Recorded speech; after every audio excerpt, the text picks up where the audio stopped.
Okay. So Okay. this afternoon we've got a different brand new playlist coming in, and it's all about Keepa. So it's about looking at the charts, the data, and Seth from Sell Books FBA is the Keepa king. He looks through thousands and thousands of Keepa graphs to sell his products. So he's going to look today. The first one is looking through just the graphs and trying to explain good points of data that are worth looking at. And as I said, we're going to do a few in this series and dig quite a bit deeper. So hi, Seth. Hello, how you doing? Good, thanks. You? Yeah, really good, really good. Happy to talk through Keepa, as it is something that I spend hours on every day, quite frankly. So I sell books, used books on the US market, and this book in particular is an example of a very fast seller. There's plenty of things to look at on this graph. One of the first things that I will look at is, because I'm a used bookseller, I'll look at the used goods average price here. You can see I'm hovering over the little brown dot there, and then this will immediately bring up like when it's been the lowest it's ever been. If you can see on the above the graph there, can you see that? And then you can see the current price. You can see. So how far are Sorry, you? How far are you looking back? Are you looking back a year? It looks like it's December to November. Are you looking back over? Can you? Yeah. So yeah, this chart is on a yearly, because as a bookseller, I look at the yearly because the strongest January and August. It's usually on the 3-monther. So Okay. I think that's the default I've got it set at. So if you look at the 3-month, you can see that this book is selling really well. You want to be buying this book if you can get it at a good price, because you can see that it's just consistently ranked under 100,000, which on the US market is a really solid seller. But if you're on the UK market for books, that's still a fast seller, but there's not as many books on the UK market. But yeah, I always look at the yearly chart so that I can get a flavour of what this book has done over the last year, because the book market is different to maybe other categories in the sense that it swings up and down depending on the university kind of semesters, college, school semesters, So when terms, you say whatever. you sell books, So that's why I like to know. so when you say you sell books, Yeah. you don't like sell many Stephen Kings or John Grishams. You're kind of more textbooks, theory books. What sort of market are you in? Yeah, so I mainly sell textbooks. It's probably 85% textbooks, but the John Grishams and stuff, if I found a first edition of one of his classics, that might be worth a good amount, and I'll try and buy that. But you'd rather sell that on eBay, because kind of more antiquarian rare books sell better on eBay. But I will look for anything that's profitable, you know. That's the way this business is. I sell lots of Bibles. I sell lots of kind of comic omnibuses. I mean, the books that I find are just some of the topics are just crazy. Like, it's just nuts, and it always fascinates me. That's why I quite like looking at these charts, because you get the weirdest books that sell for, you know, $200-$300 sometimes. Really? Wow. Yeah. I mean, it's bizarre. I mean, I've actually bought quite a few books for $5 that I've sold for 200. Wow. And yeah, and some books will sell for 200, as I say, in August, and then they'll be going for $10 the month before. Oh, okay. Because obviously Timing. yeah, the timing's super important. It's almost like a stock market, the book market, but it's over the course of a shorter time span than maybe stocks go up and down. So is this why Books go Keepa up and is so down over the important? course of a year. Because you can predict your timings in Keepa then, can't you? For a used bookseller, if you're not using Keepa, you're not going to be doing well, I don't think, because it's super important, because books stay relevant for so long. Like, for example, this one's been around for 1,200 days, and that's a relatively, the most books I look at, well, a lot of them will be like 3,000 days, so that's nearly 10 years. The value of that book might have stayed consistent for the last 10 years at, say, $50-$60. So it's a really interesting market, and that you can almost predict the future based on the past.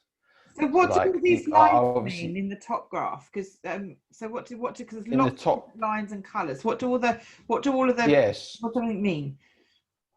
So the green squiggly up and downy bit on the top graph is that's that's kind of where the sales rank's been going over the course of the year. So that's why when I say August and January are hot times to be selling, because you can see Oh, in January, I'm hovering over it, it's gone down to like 700 on like the fastest selling book in the country at that time, well, on the website. So that means at that particular time that was selling, 100 books a day, maybe like something like that, maybe more. I don't know the exact figures, but a lot. that would have been selling like hotcakes the whole way through that month. Yeah.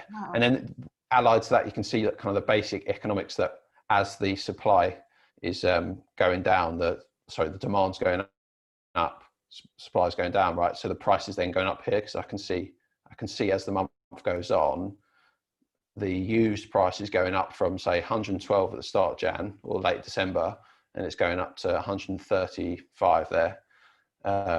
So you can see that obviously the price is going up a bit, but also you need to bear in mind that this price is the merchant fulfilled price.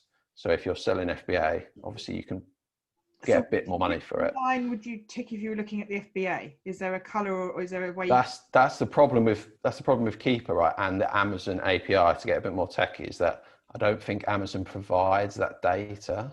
Oh, It only provides the new FBA data. So that's why, as a used bookseller, some people, right, don't look at this metric that I'm talking to you about. Some people might think like Seth's being an idiot looking at that, because it's not relevant for an FBA seller. But I would argue against that.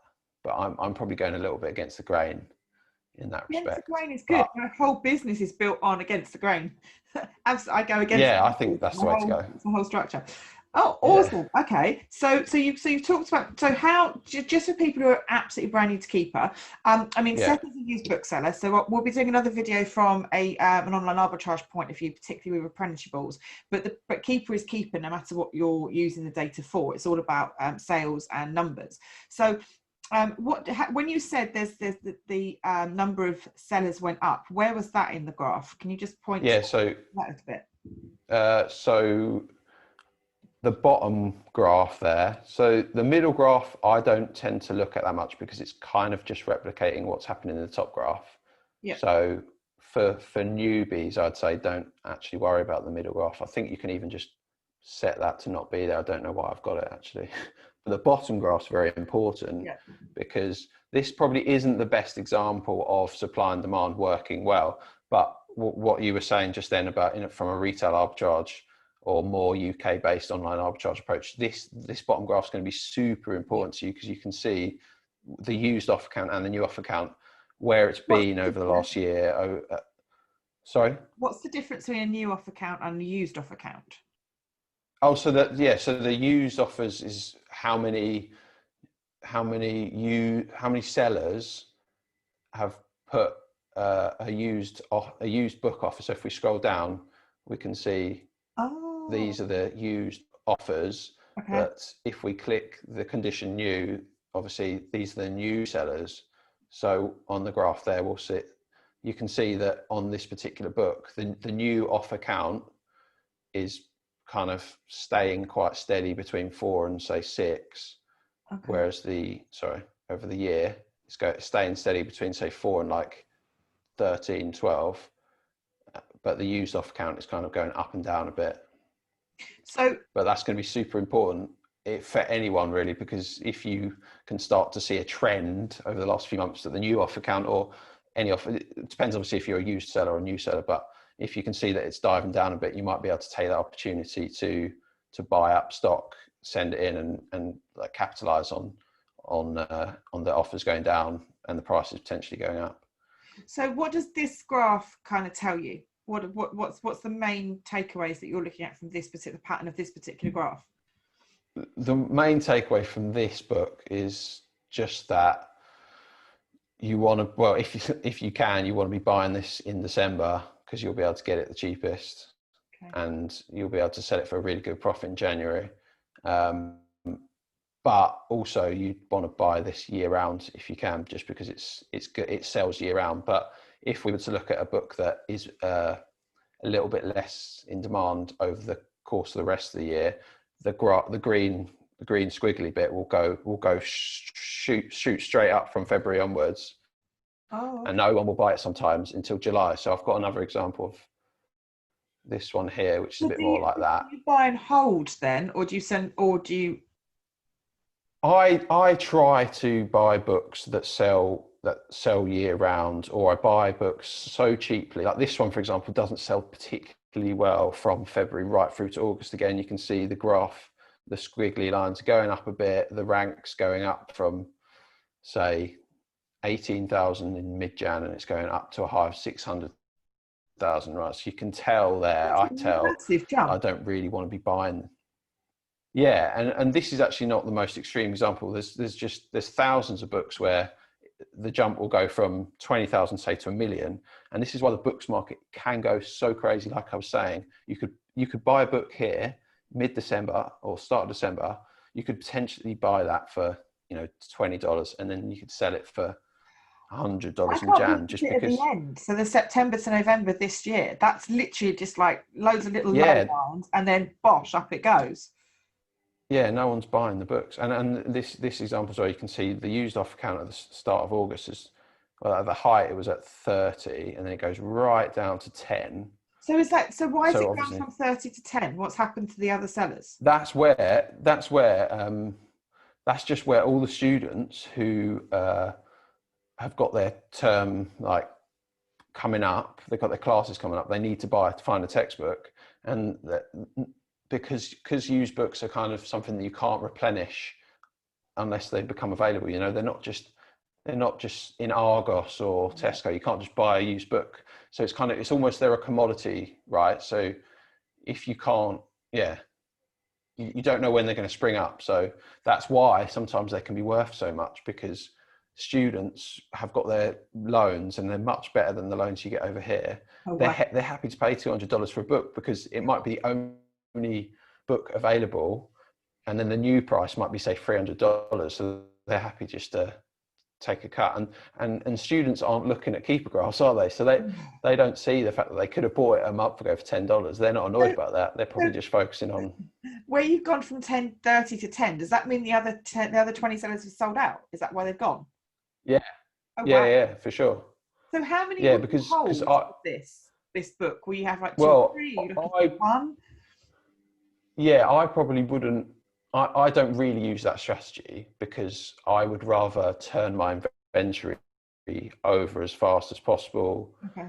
because that's just the way that I'm going to make more money. But yeah, there's no reason you can't buy and hold. It just depends what your like risk tolerance is and how much storage fees you want to pay. And I want to make sure my IPI score's high, so Yeah. I don't want to hold stock much. But it's a valid strategy in books to, you could make a profitable business just buying loads and loads of stock in November and December, or June and July, and then just capitalizing on those two Wow. months. Because, So that's for almost example, like yeah, so that's almost like a toy retailer sorry, where that's almost like a toy retailer for OA and RA, where you'd spend yeah, the January sales buying all your stock, stick it in your garage or a yeah, warehouse, and then sing it in Amazon in October. That's a very similar thing, isn't it? yeah. Yeah. Okay. It's just, it is, yeah, like everyone's going mad for Q4 at the moment, right? So obviously, that's not my business model. But the nice thing about my business model is that after Christmas, my sales go absolutely bonkers. So everyone else is having a crap January, Yeah. and I'm reaping the rewards. So it's almost nice that my January is good. Quite like it. So what would you get from this graph? This is the second one. What would this graph tell you? This graph tells me, I mean, okay, this is a great example of supply and demand, is that in January, the used price went up to $162 at its height.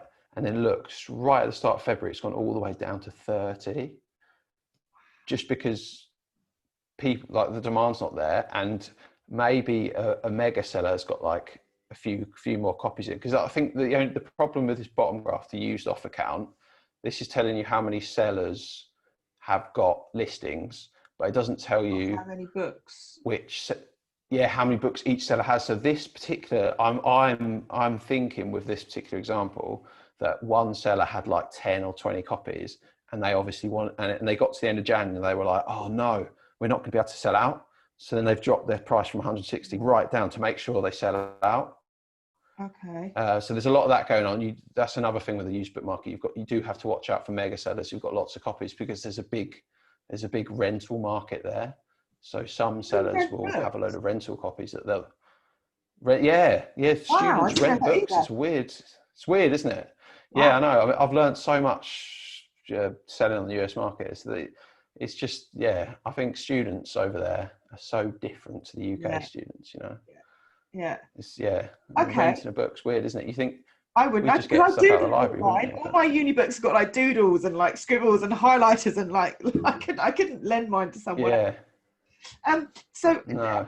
there's a yellow line at the top on the top graph. What's that? That says Amazon. Is Oh, that? so yeah, that's the Amazon price. So obviously you just want to make sure that you're selling under that. You want to make sure that you're not buying. I mean, this is not the best example, but some books, Amazon will be on the listing maybe for a couple of months a year, and then they'll go off it. And I know that obviously it happens in the UK market a lot, and it's you've got to make sure you're not kind of stepping on Amazon's toes. So, but the books category is a bit different, because sometimes you can tell Amazon might quickly jump on a listing. You can tell that they only jump on for a week or two, that you can still profit from that book. But yeah. Okay. Awesome. So what's the third one we're going to have a look at? Do you have a third one? Oh, this one's probably quite similar to the last one, really. It's missing something. What's it missing? Yeah, this one hasn't got Amazon on the listing, so there's more potential for the price to kind of fluctuate, because Amazon's obviously not setting the ceiling, as it were. Although there is a new price over the course of the year that's kind of. What I noticed with this one is that there's almost no new offers. Between 80 and 100.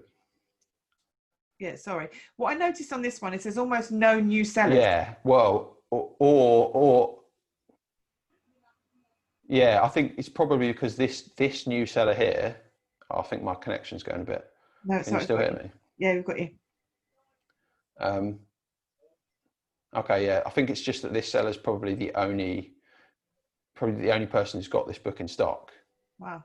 No one else has got the listing, basically. So if you, I don't know if it's a wholesale. I've just seen what the book is. That's really, really niche. Oh right, yeah. Oh, that's the tip of the iceberg in terms of niche. Seriously, it gets. Is it? What were these two? Probability and statistical inference, medical, surgical, nursing, and making up. It's quite varied, isn't it? Wow. Okay. Wow. Back to this one. Yeah. Yeah, it's very interesting. But yeah, so I think with this one, it's just there's a new seller who's the only one selling this book. No one's decided to jump on it. It's almost similar to in the wholesale model, where there'll be like a few FBM sellers, maybe one or two FBA, and it's not been found out yet, I guess. It's probably a similar paradox to the UK market. On the top graph, why are the jumps so massive? So they're so high to so low. Like the swings are really, really big and loopy. Right. Yeah, I think that's just because this book is kind of a slightly slower seller. So maybe because of the niche it's in, the subcategory, when this book sells, you can see here. I mean, we don't know for sure that's a sale, but usually it is. Yeah. So because of the way that books works, is that it is going from 700,000 to during a sale, just because it's not the fastest seller. Wow. Okay. But it looks like it's gone quite low. But yeah, so this in June it's gone really low, and then so it goes low. Well, this is So this one probably is an example of a book that is in a few university campus lists, right? In January, there's a little bit of a June hit, and there's a little bit of an August bump there, but it's not really. It's not high demand in terms of not many students are doing assessment in special education, right? So this is an example of a book that I would only buy I wouldn't want to pay more than like $20 for it, because I know that I'm not going to Should you be really, scared of it's books not that going to sell are that really quickly. niche? Should you be scared of books that are really niche and quite slow sellers, or is someone somewhere going to course? It completely depends on, like I was saying earlier, in terms of your risk appetite. Some people's strategies is buying up loads of books that might not sell as fast, but but then they can price it higher, and they maybe have to wait 3 to 6 months for the sale. But when they get the sale, their profit margin is going to be massive. So I do have a few more longer tail books in my inventory that I'll forget about, and then I'll see a $200 order come through and be like, oh, that's nice that that one's sold. So how much would But you make I don't like to have too many of those. if you don't have to say, but how much would you make on something like that? What do you pick the book up for? Well, it depends. I pick up a lot of books between $5 and $20 that I can sell for 200. So the US market is absolutely bonkers. This is why I've kind of started the group. I want to spread the word, because firstly, there's enough books to go around. There's so many books. There's millions of books that you can flip, millions of books you can sell. I can't buy up all the pie. So I want to help other people kind of like profit as well. And it's Dare I something that say, this you is can going to sound totally get really into. geeky. It's quite exciting to look at the graphs like this. I can see why you Yeah. kind of get quite engaged and excited with it. I'd make it my mission to find those drops and to hunt those books down. Yeah, yeah, for sure. And it's just the fact that you can, it's just a crazy world we live in, that you can So, find a book on Amazon, buy it and resell it for profit. You know, so you Amazon flip. I do loads of Amazon flips. I do loads of eBay to Amazon flips, and I do loads of other flips on other book sites like, Abe Books and Alibris. Yeah, but Those are if you're doing good Amazon sites for me. flips, you can use your Keeper chart to do it. So you just need this. Obviously, Keeper is much bigger than that. And that's what we'll go through on future videos, like ways to arbitrage using Keeper, which Wow, will be really useful. Yeah. that's exciting. Okay, so what's the last tab? What's the last one you've got there? Oh, this was just an example of a book that Oh, that's a really different graph. Wow. is Okay. a slow seller quite clearly. Yeah, so You this is photograph it. quite clearly a slow seller. And so over the course of the year, you can see that. Sorry, go for it. Sorry, I'm just because I come from it from an arbitrage replenishable perspective. That bottom chart looks Yeah. nuts. There are people in out in out in out. Like it's like a very peculiar pattern. Yeah, well, I think the way that I would read this is that obviously Amazon was on it from November through to April. There was a little gap where they weren't on it. It's only sold a few times. Maybe people were buying it new, possibly, and that's for This is $50. your oldest And book. then as soon as Amazon are off the listing, what's that? Sorry, this is the oldest book. It's 3,508 days old. Do you think that makes a difference? Has it been out for a Yeah, long time? yeah, potentially. So you can see that in 2016, 17, I mean, it's never sold that strong, but it was stronger at that time, because you can see there's a few more green squiggles. But we can, I mean, that's the great thing about Keeper. You can like put up 2 years there. Oh wow! Well, How go do back you to do that? July What do you do 2018. You that? can see a bit more. What do you do to So you grab it? pull up the all. Yeah. Yeah, so you click on the all, and then you can kind of, you just click where you want to start your, Oh wow. you just click and then drag, and then boom. That Oh, can be that's pretty useful. interesting. That makes that graph Yeah, in a completely different way to when it was all the data on the thing. It looks different now. It's like a whole yeah, different graph exactly. almost.